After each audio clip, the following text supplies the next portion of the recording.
दोस्तों, जब आप हनुमान जी की या देवता की पूजा करते हैं तो झटे क्यों लगते लगते अंदर से ऐसा लगता कोई झटका लग रहा है। और यह झटके किस कारण लगते ललते सलते कल ललते हैं। नेगेटिविटी है या कोई पॉजिटिविटी है, कोई देवी शक्ति है या कोई प्रेत है, इसके बारे में खुलकर मैं आपको बताऊंगा कि आप जब पूजा करते हैं तो आपको झटके क्यों लगते हैं।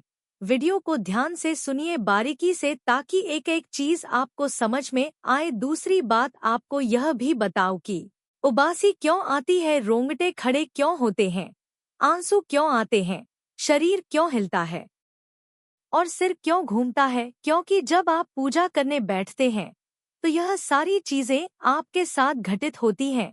मैं चाहता हूँ कि बारीकी से आप इन चीजों को समझें। अगर आप आध्यात्मिक मार्ग में जुड़ रहे हैं, आप हनुमान जी की भक्ति करना चाहते हैं, आप देवी कृपा को प्राप्त करना चाहते हैं, आप देवताओं को जो है आकर्षित करना चाहते हैं, अनुभव करना चाहते हैं, तो आपको इन चीजों के बारे में पता होना बहुत जरूरी है। कई बार वह आपके पास आ जाती है, मर आपका है मर ह जाती है और आपका बुरा होता है और पका बुरा होता। घर परिवार में झगड़े लड़ाई बढ़ जाते हैं, दिक्कत बढ़ जाती है। ठीक है, तो आपको यह पता होना चाहिए कि आपके पास जो शक्ति आई है वह कोई नेगेटिव शक्ति तो नहीं है या कोई ऐसी शक्ति तो नहीं है वह किसी प्रकार से आपको नुकसान पहुंचाने की कोशिश कर रही है। तो वीडियो को ध्यान से सुनिए। तो दोस्तों, अगर आप भी चाहते हैं कि हनुमान जी की कृपा आप और आपके परिवार पर बानी रहे तो कमेंट बॉक्स में जय सियाराम लिख दें।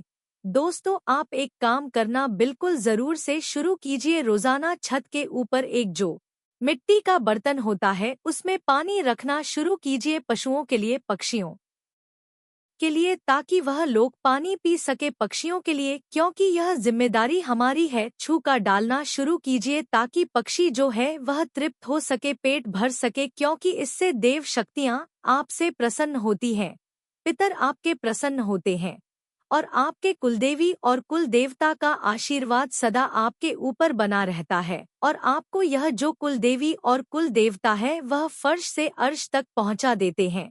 देखिए, जब आप शुरुआत में पूजा करते हैं तो धीरे धीरे आपके पूजा का जो स्थान है वह इतना मजबूत नहीं होता है और धीरे धीरे जब आप पूजा करते हैं तो ऊर्जा बननी शुरू होती है, ऊर्जा आनी शुरू होती है, आपके इष्ट की ऊर्जा आती है। जिस तरीके से बारिश जब होती है तो बारिश की बूंदें आपके ऊपर गिरती है और धीरे धीरे 1 2 बूंद 4 बूंद 5 बूंद गिरते गिरते आपको वह बूंदें पूरी तरीके से भिगो देती हैं। उसी तरीके से जब आप पूजा शुरू करते हैं तो जिस इष्ट की सेवा करते हैं, जिस इष्ट की पूजा करते हैं, उनकी ऊर्जा की बारिश होनी शुरू हो जाती है। द फ्रेज कभी एक किरण रेफर्स टू कभी 3 किरण। तो इस प्रकार से आपको ऊर्जा धीरे धीरे प्राप्त होती है और आपका शरीर उस ऊर्जा में भीगता चला जाता है, भीगता चला जाता है, आपकी आत्मा तक वह ऊर्जा पहुंच जाती है। इसी कारण से इसी ऊर्जा के माध्यम से आपका जो ऑरा है वह तैयार होता है और जिसका विश्वास जितना ज्यादा मजबूत होगा उतना ही वह तेजवान होगा, उतनी ही शक्ति उसकी तरफ आकर्षित होंगे, कोई नेगेटिविटी उसके शरीर में फिर प्रवेश नहीं कर सकती है। तो जब पूजा करते हैं तो धीरे धीरे उस ऊर्जा की बारिश होती है आपके ऊपर। तो एक ऐसा समय आता है जब वह ऊर्जा धीरे धीरे बढ़ जाती है। काफी बढ़ जाने के बाद क्या होता है, सबसे पहला कारण होता है जो आपको उबासी आती है। उबासी आनी शुरू हो जाती है, बड़ी बड़ी उबासी आती है। आप मंत्र जप करते हो, मंत्र के बीच बीच में उबास आती है, पहले छोटी उबास फिर बहुत बड़ी बड़ी उबासी आनी शुरू हो जाती है। 5 सेकंड 10 सेकंड उबासी तक आपको आनी शुरू हो जाती ही जाती है। वह ऊर्जा के कारण होता है, क्योंकि वह जो ऊर्जा है आपके शरीर में जाती है, अवशोषित होती है। वह ऊर्जा आपके शरीर को शुद्ध करने का काम करती है। सबसे पहले वह आपके मूलाधार चक्र पर बैठती है और मूलाधार चक्र को शुद्ध करने का काम करती है, जिससे क्या होता है कि जैसे आपने जल देखा है, पानी को जब गर्म करते हैं तो पर भाप निकलती है तो वह भाप ऊपर की तरफ ही तो जाती है। ऐसे ही जब आपके मूलाधार चक्र पर ऊर्जा बैठती है और मूलाधार चक्र को जब वह जागृत करती है और मूलाधार चक्र जब घूमना शुरू होता है तो उससे जो नेगेटिविटी निकलती है वह मुंह के जरिए बाहर निकल जाती है। फॉर एग्जाम्पल, दूसरी बात, रोंगटे खड़े होना आपके शुरू हो जाते हैं। द फॉलोइंग, यह आपके इष्ट की कृपा का ही एक कशरण होता है। कई बार आप जागरण में जाते हैं, किसी पूजा में जाते हैं, किसी मंदिर में जाते हैं, या फिर कभी आप भगवान की बात करते अपने इष्ट की बात करते हैं, उनका चालीसा या उनका कोई पाठ सुनते हैं, मंत्र सुनते हैं, तो भी आपके साथ ऐसा होता है क्योंकि जब आप वह सुनते हैं तो उस मंत्र की जो ऊर्जा है वह कनेक्ट होती है, वह जुड़ जाती है आपके अंदर की जो ऊर्जा से, इसलिए आपके साथ ऐसा होता है। ठीक है, अब बात करते हैं जो झटका लगता है वह क्यों लगता है। आपको झटका इसलिए लगता है कि जब आप पूजा पाठ शुरू करते हैं तो जो नीचे की जो ऊर्जा होती है, जो मूलाधार चक्र पर जो ऊर्जा होती है, वह ऊर्जा एकदम ऊपर की तरफ जाती है तो वह जोर लगाती है। होता क्या है कि जैसे ही आप पूजा कर रहे हैं तो वह एकदम उठने की कोशिश करती है। जैसे आप देखेंगे एक बोतल है, एक बोतल को, खाली बोतल को पानी में डुबाने की कोशिश करो, खाली बोतल को, तो एकदम वह झटके से ऊपर आएगी। तो इसी तरीके से झटके से ऊपर आती है, वह ऊर्जा एकदम झटके से ऊपर आती है। ठीक है, तो इसी कारण आपको झटके लगते हैं। मंत्र जप करते हैं तो आपको अजीब सा झटके महसूस होते हैं, इसी कारण होते हैं। साथ ही आपके ऊपर जब आपके इष्ट की कृपा होती है तो आंसू आते हैं, आपके बहुत ज्यादा आंसू आते हैं, देखकर रोना आता है आपको। ठीक है, भाव इतना जग जाता है कि आप अपने आप को खो बैठते हैं, आप सिर्फ मंत्र मुग्ध हो जाते हैं, आप अपने इष्ट को ही देखना पसंद करते हैं और उन्हीं को देखते रहते हैं।